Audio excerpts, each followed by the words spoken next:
Lumipas ang isang taon. Paunti-unti nang nakakalimutan ng pamilya ni Ronel ang nangyari sa kanya. Natanggap na ng pamilya ni Ronel ang kanyang pagkawala. Sa bawat buwan na dumaraan, ay palagi itong nagpaparamdam kay Ontoy na tila ba nangungumusta ito. Si Ontoy ang nagsisilbing koneksyon nila kay Ronel. Nagpaparamdam lang si Ronel sa kanila isang beses sa isang buwan. Yung nanay ni Ronel ay pilit ikinukubli ang kanyang pangungulila dito. Sa tuwing nagkukwento itong si Ontoy sa mensaheng ipinaparating ni Ronel sa kanila, ay tumutulo na lamang ang luha ng kanyang ina nang hindi nito namamalayan. Kahit wala na sa kanila si Ronel, ay nahahatiran pa rin sila nito ng tulong sa ibang pamamaraan. Dinadaan ni Ronel ang tulong niya sa kanyang pamilya sa pamamagitan ng pagpapayabong ng mga pananim ng ama niya. Unti-unti nang gumagaan ang pamumuhay ng kanilang pamilya dahil sa mga tulong na ginagawa niya. Isang gabi, patulog na itong si Ontoy nang bigla itong makaamoy ng animoy na susunog na kahoy. Di na niya yon pinansin sa kadahilan ng baka yung amoy lang nito ng kahoy na nasa kalan nila. Ilang minuto lang ang lumipas, nakaidlip na nga itong si Ontoy. Dahil tulog mantika si Ontoy, kinabukasan na ang gising nito. Paggising niya ay bigla niyang tinawag ang kanyang ina upang ihatid ang mensahe ni Ronel na ipinasa sa kanya. Pagsasalaysay ni Ontoy na napaginipan niya itong kapatid niya kagabi. Nasa isang lugar ito na merong nagsisilakihang gusali na nagkikinangan. Para bang isang napakalaking syudad ang kinaroroonan nito. Noong natutulog na siya nung gabing yon, bigla itong napamulat dahil sa ingay ng paligid. Pagmulat na pagmulat ni Ontoy, ay nakahiga siya sa gitna ng kalsada na kung saan marami ang nakatipon. Agad na patayo itong si Ontoy at laking gulat na lamang niya nang makatayo siya ng mag-isa. Galak na galak itong si Ontoy dahil akala niya nawala na ang pagkakalumpo niya. Nagsisitakbo pa yon habang sumisigaw doon sa mismong kinatatayuan niya. Napatigil lang itong si Ontoy nang merong nanitsit sa kanya. Psst! Ontoy! Wika ni Ronel. Bigla namang napatigil itong si Ontoy sa pagtatakbo nang marinig niya ang tinig ng kanyang kapatid. Lumingon-lingon yon upang hanapin ang kinaroroonan ni Ronel. Ilang minuto lang ang lumipas ay nakita niya itong si Ronel di kalayuan sa kanya. Meron itong kasamang dalawang nilalang na animoy, bantay nitong kapatid niya. Kitang-kita ni Ontoy ang nagkikinangang mga gamit ni Ronel na gawa sa ginto. Nakasuot na din ito ng korona at napakaraming mga alahas na gawa sa ginto ang katawan ni Ronel. Meron din itong ora na parabang nagliliyab. Ang itsura naman ng kanyang dalawang bantay ay meron itong espadang ginto na nakasukbit sa kanilang tagiliran. May mga bungo ito na parabang isang uri ng hayop sa kani-kanilang ulo. Wala itong suot na pang-itaas, bagkus ay punong-puno ito ng mga nakaukit sa kanilang katawan. Matapos tong makita ni Ontoy, ay agad naman siyang lumapit dito upang kausapin ang kapatid niya. Oh, Ronel! Masaya ako masilayan kang muli. Wika ni Ontoy. Kuya, nais ko sanang ipaalam mo sa ating ama't ina na ako na ang hari ng mga engkanto dito sa atin. Ipinasa na sa akin ng aking ama ang kanyang pagiging hari sa kadahilanang nakita niyang karapat dapat akong magmana ng kanyang trono.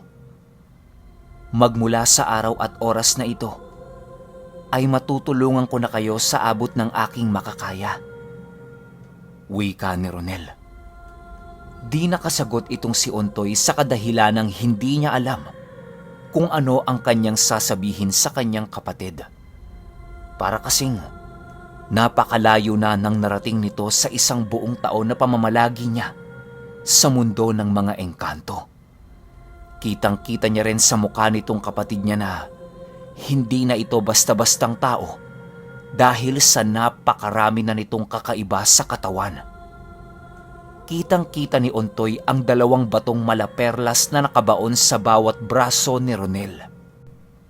Meron din tong mga ugat na konektado sa mga batong yon.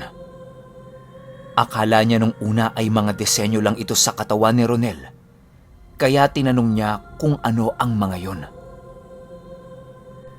Ronel, ano ba yung mga nasa braso mo? Yung mga batong nakalubog? Wika ni Ontoy. Ito ba kuya? Mutya yan. Mutya ng apoy ng dating hari at mutya ng apoy na nakuha ko sa ubo noong mahal na araw.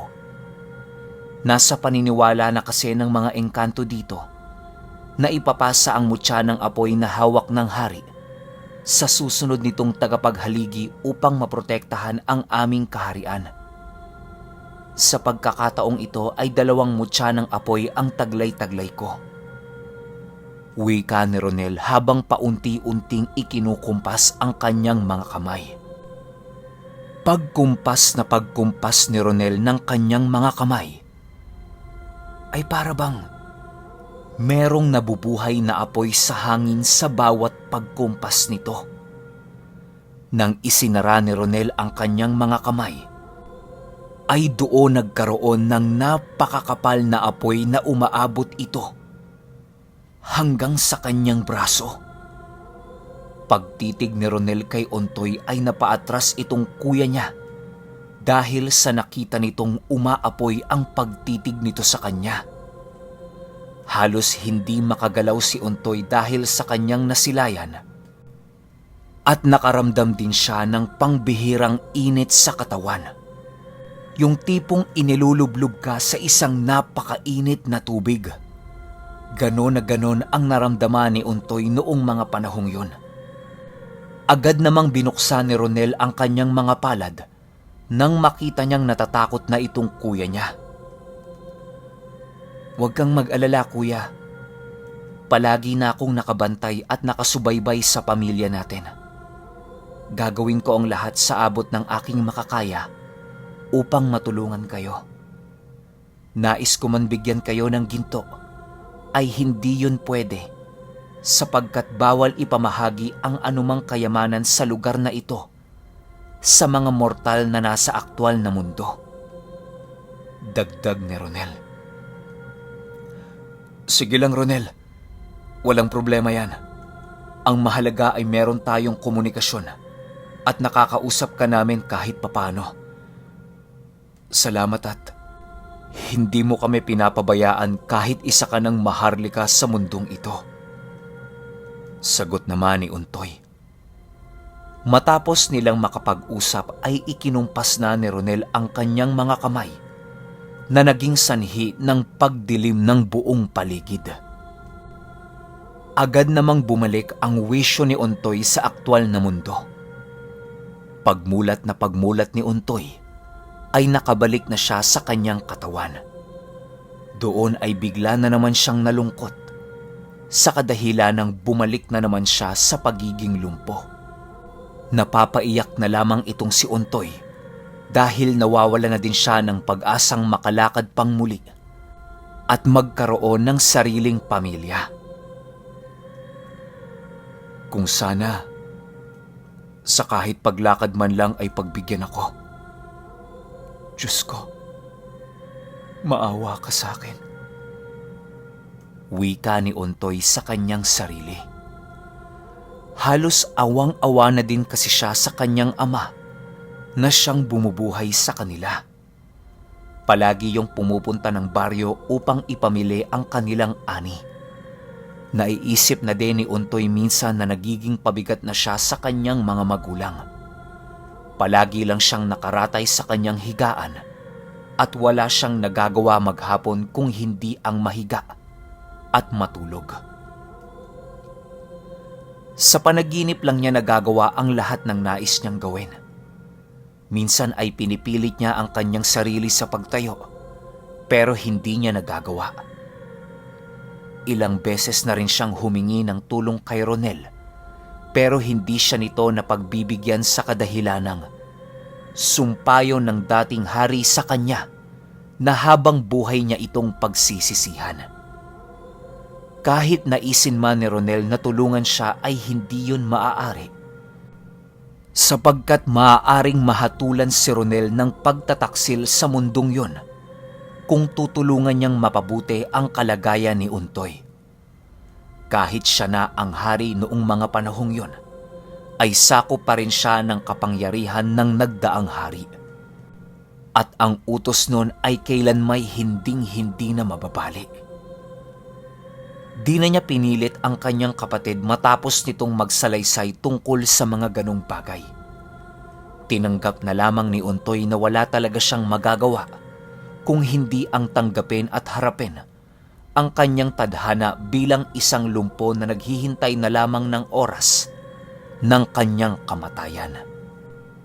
Lumipas pa ang mga buwan at nabuntis itong nanay ni Untoy.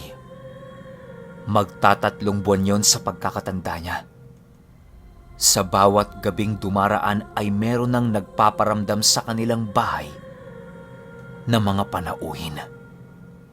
Alam ng tatay niya na mga tao yun sa kadahilanang tumatawa-tawa ang mga yon at minsan naman ay nag-uusap-usap. Hinahayaan lang nila ito dahil hindi pa naman sila ginagambala. Kahit alam ng kanyang ama na aswang ang mga yon, ay naghihintay lang ito sa mga susunod na gagawin ng mga yon. Kahit umaga ay maraming mga babae at lalaki ang napapadaan sa kanilang tahanan. Ang nakakapagtaka lang noong mga panahong yon, hindi pa buntis ang kanyang ina ay wala ni isang tao ang nadadapo sa parte ng lugar na yon na kung saan naroroon ang kanilang bahay. Nalaman ito ni Untoy dahil sa tuwing sasapit ang kanilang hapunan ay naikukwento yon ng kanyang ama sa kanila. Mga demonyong aswang yan. Kahit ba naman dito ay naaamoy pa rin nila ang anak ko?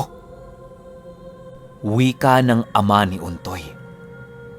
Habang nag-uusap ang kanyang mga magulang, ay abalang-abala ang kanyang ama sa paglalagay ng mga pangontra sa paligid ng kanilang bahay. Sinabitan na rin ito ng makabuhay ang kanilang palaspas na nasa entradang pinto ng kanilang tahanan. Nagtanim na rin ng mga makabuhay sa bakuran itong tatay niya upang maitaboy ang mga aswang na pagala-gala sa kanilang lupain. Sumapit ang huling araw ng buwan at nagparamdam na naman ulit si Ronel dito sa kanyang nakatatandang kapatid. Nagkumustahan itong dalawa nang madapo na naman ang wisyo ni Untoy sa dimensyon kung nasaan naroroon si Ronel.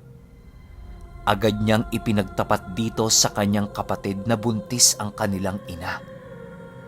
Ikinagalak naman yon ni Ronel dahil sa masusundan na siya. Kaso Nel, merong problema eh. Wika ni Untoy habang nag-uusap sila. O bakit? Ano yon kuya? Tanong naman ni Ronel. Ilang buwan na kasing merong mga aswang na nag-aaligid sa bahay natin. Halos araw at gabi ay dumadalaw ang mga yon upang silayan ang ipinagdadalang tao ng ating ina. Yung tatay nga natin, halos hindi na makabenta sa baryo dahil sa mga demonyong yun eh. Wika ni Untoy. Napakunot na lamang ang noo ni Ronel habang nag-iisip. Tiningnan nito ang kanyang mga bantay habang napakalalim ng iniisip.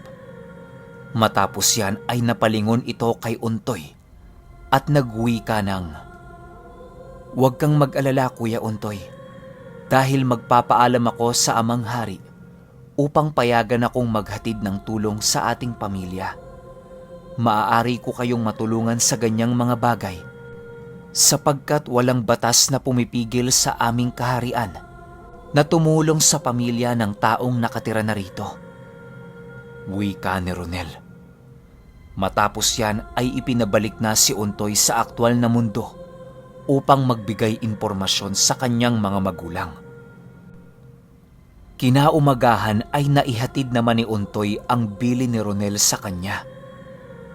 Nang masambit ito ni Untoy sa kanyang mga magulang, ay doon pa lamang napanatag ang loob nitong ama niya.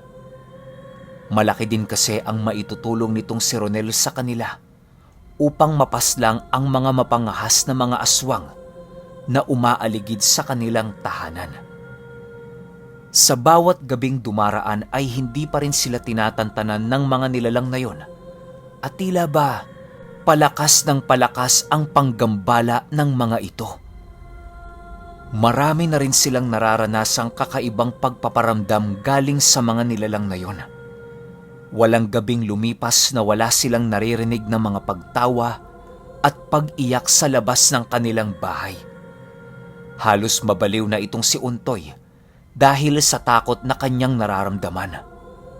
Matatakotin kasi itong tao magmula noong naparusahan ito ng mga engkanto. Isang hapon, habang abala itong tatay ni Untoy sa kanilang mga pananim, ay meron itong nasipat na grupo ng tao na nakatingin lang sa kanilang bahay. Hindi gumagalaw ang mga yon at tumititig lang sa kanilang tahanan. Galit na naman itong ama ni Untoy dahil sa kanyang mga nakita. "Sige! Lumapit kayo dito! Lapit! Mga demonyo kayo!" Wika ng tatay ni Untoy habang isinasaksak ang kanyang bolong hawak sa lupa. Hindi naman gumagalaw ang grupong yon at parabang paunti-unting ngumingisi ang mga yon. Halos mapunit ang mga pisngi nito dahil sa pagngisi nila kahit wala namang nakakatawa. Hanggang sa pumasok na sa bahay itong ama niya. Natatakot na din ito sa kadahilanang masyadong marami ang mga yon. Sumapit ang mismong gabi ng araw na yon at doon na nga nangyari ang kauna-unahang pangyayaring hindi makakalimutan ni Untoy. Sumapit ang 9:00 ng gabi at tulog na nga itong si Untoy. Bigla na lang itong nagising sa kadahilanang may narinig itong kalabog sa kanilang bubungan na parang merong lumapag dito na isang nilalang. Matapos yan ay sinundan pa ito ng paglapag ng iba pang nilalang sa kanilang bubong. Halos mabutas na ang bubong ng kanilang bahay dahil sa mga nilalang na nakalapag dito. Ang tatay ni Untoy noong mga oras na yon ay paikot-ikot na sa kanilang bahay habang meron itong hawak-hawak na bolo. "Sige! Pumasok kayo dito! At nang magkamatayan na tayo! Hindi ako natatakot sa inyo!" Sigaw ng tatay niya habang mangiyak-ngiyak na ito. "Huwag kang iiyak!" Wika ng isang nilalang na nasa taas ng kanilang bubong. Ilang minuto pa ang lumipas at meron na naman silang narinig na parang baboy. Nginangat-ngat nito ang dingding ng kanilang bahay na tila ba gustong-gusto na nitong makapasok.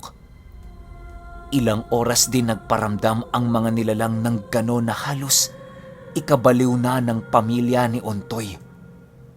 Hanggang sa dumating ang oras na merong dumating na 3 kabayo sa kanilang bahay. Pagkarating ng mga nakakabayong yon, ay biglang nagsipulasan ang mga aswang sa paligid. Sumilip si Untoy sa butas ng kanyang silid upang makita ang mga nilalang na yon. Kitang-kita ni Untoy na naroon ang kanyang kapatid na mala San Telmo ang itsura dahil sa nag-aapoy nitong buhok at mga mata. Nakasuot ito ng baluti at maging ang mata ng bungo nitong suot sa ulo ay umaapoy na rin. Nagbabaga ang baluti ni Ronel na halos mapuno na ang kanyang buong katawan ng apoy. Sa bawat paghinga nito ay parang bumubuga ito ng napakaitim na usok. Kahit ang kabayo nitong sasakyan ay parabang nagbabaga na rin. Meron itong hawak-hawak na latigong apoy. Tumitingin-tingin lang ito sa paligid na parabang hinahanap ang mga aswang na gumagambala sa kanilang tahanan. Ang mga kasama ni Ronel ay biglang tinubuan ng napakaraming sungay na hayop na gawa sa buto. Animoy mga alaga ng demonyo ang mga yon dahil sa kani-kanilang mga kaanyuan. Sumuot ang dalawang kasama ni Ronel sa kung saan nagtakbuhan ang mga aswang. Matapos yan, rinig na rinig ni Untoy ang pagsisigaw ng baboy na kaninang ngumangat-ngat sa kanilang dingding. Dinala ito kay Ronel at parabang nakakita ito ng mas dyablo pa sa kanila. Napaanyong tao ang nilalang na yon habang humihingi ng kapatawaran kay Ronel. Ba't kayo nakikisali? Pakiusap, maawa ka. Ayoko pang mamatay. Wika ng nilalang. Habang nagsasalita ang aswang na yon ay hindi ito makatingin ng diretsuhan dito kay Ronel. Tila ba, iwas na iwas itong tingnan ang malaapoy ng impyernong baluti ni Ronel. Napasubsob na lang yon sa lupa at sa hindi malamang pangyayari ay kumain yon ng lupa. Kumakain ito habang umiiyak. Ilang minuto lang ang lumipas ay biglang nag-iba ang anyo ng nilalang na yon at parabang naging isang napakalaking paniki. Matapos maging paniki nito, ay tinangka nitong lumipad papalayo kay Ronel upang makatakas. Pagkalipad ng paniking yon, ay hinabol ito ng latigong apoy ni Ronel kung saan nahati ito sa dalawa. Bumagsak ang nilalang na yon sa lupa ng walang buhay. Malalakas lang kayo dahil alam niyong hindi kayo kaya ng kinakalaban niyo. Ako ang kalabanin niyo. Wika ni Ronel habang nakasakay sa kanyang kabayo. Matapos niyang makapagwika ay sumugod ito upang tugisin ang iba pang aswang na nanonood sa kanila. Tila ba hindi siya nito ginagalang at kailangan niya itong pakitaan ng bangis upang makaramdam ng takot ang mga nilalang na yon. Hindi pa ata nila alam kung anong uri ng nilalang ang kanilang kinakaharap. Sinamahan siya ng isa niyang bantay habang ang isa naman ay nanatili na lang sa bahay nila Ronel. Ilang minuto pa ang lumipas ay nakarinig na lamang sila Untoy ng mga pagsigaw. Naaninag niya rin ang pag-aapoy di kalayuan sa kanila. Ang tinig ng mga nilalang na kanilang naririnig ay parang sinusunog ng buhay sa isang napakalaking nagliliyab na kalan. Ilang minuto pa ang lumipas ay biglang nabalot na ng katahimikan sa buong paligid. Kasabay ng pagtahimik sa paligid ay ang pagbabalik ni Ronel na merong hawak-hawak na ulo ng isang aswang na lapnos ang balat. Tumingin lang ito sa kanilang bahay at agad din namang umalis. Magmula na nangyari ang ganoong tagpo sa lupain nila Untoy, ay hindi na muli pa silang ginambala pa nung mga aswang na yon hanggang sa matagumpay na naipanganak ng kanyang ina ang kanilang pangatlong kapatid. Laking pasasalamat na lang talaga ng pamilya ni Untoy dahil dumating doon si Ronel. Bitbit ang kanyang mutya ng apoy.